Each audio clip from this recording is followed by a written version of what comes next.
તો આજે આપણે બનાવવાના છીએ પાલક ટામેટાનું સૂપ, જે આપણે શિયાળામાં ખૂબ જ હેલ્ધી કહેવાય. લોહીના ટકા ઓછા હોય તો આ જ્યુસ પીવાથી સારું એવું રિઝલ્ટ આવે છે. તો ચાલો આપણે આજે એની રેસીપી સ્ટાર્ટ કરીએ. સૌથી પહેલાં એક બાઉલમાં આપણે પાલક લઈ લઈશું. પાલકને આપણે ધોઈ લીધી છે અને આવી રીતે સુધારી લીધી છે. એક પણી આપણે પાલકની લેવાની છે.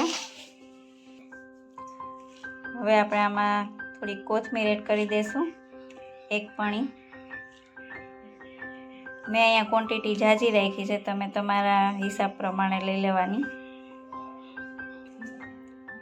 એક નંગ આપણે ગાજર લીધું છે અને આવી રીતે ઝીણું ઝીણું સુધાર લેવાનું છે, એટલે મિક્સરમાં સારું ક્રશ થઈ જાય. 2 નંગ આપણે મોટી સાઈઝના ટામેટાં લીધા છે. ટામેટાથી થોડોક ખટાશ જેવો સ્વાદ આવે અને સૂપ સારું લાગે એટલે ટામેટાં લીધા છે. પછી આપણે અહીંયા 20 થી 25 નંગ જેટલા ફુદીના લીધા છે. ફ્રેશ ફુદીનો લેવાનો. ફુદીનાથી સુગંધ સારી આવશે અને શિયાળામાં પણ હેલ્ધી કહેવાય એટલે સારો. એક નાનો ટુકડો આપણે આદુનો લીધો છે, એને આવી રીતે કટ કરી લેવાનો છે. 2 નંગ આ લીધા છે આપણે આમળા. હવે આપણે આને કટિંગ કરી લેશું. હવે આપણે મિક્સર જાર લઈ લીધું છે, એનામાં આપણે આદુ, ગાજર અને ટામેટાં એડ કરી દીધા છે અને આમળા એડ કરી દઈશું હમણાં. અને આપણે આમળા એડ કરી દીધા અને આ બધાને પહેલાં આપણે ક્રશ કરી લેશું, કેમ કે આના કટકા છે એટલે થોડુંક પીસતા વાર લાગશે ક્રશ થતાં.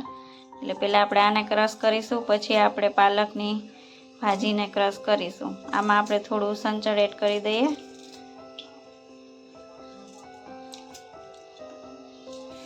તો અહીંયા આપણે ગાજર ને ટામેટું ને જે એડ કર્યું હતું એ ક્રશ થઈ ગયું છે. હવે આપણે આમાં પાલકની ભાજી એડ કરીને પાછું ફરીથી ક્રશ કરવાનું છે. હવે આપણે આવી રીતે બધું એડ કરી દઈશું ભાજી.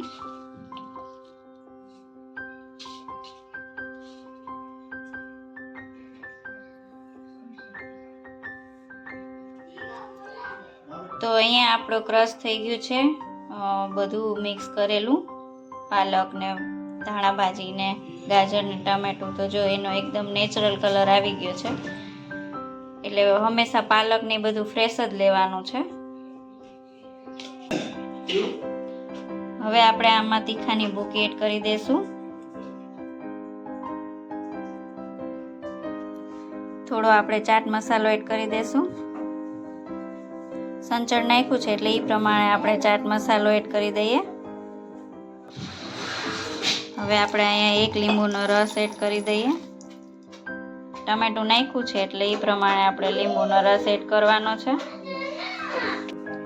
હવે આપણે એને આવી રીતે ગ્લાસમાં, સર્વિંગ ગ્લાસમાં કાઢી લેશું.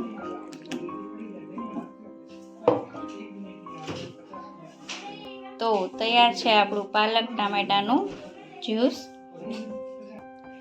થોડીક આપણે ધાણા ભાજી ઉપરથી એડ કરી દઈશું અને આવી રીતે લીંબુની સ્લાઈસ એડ કરી દીધી છે.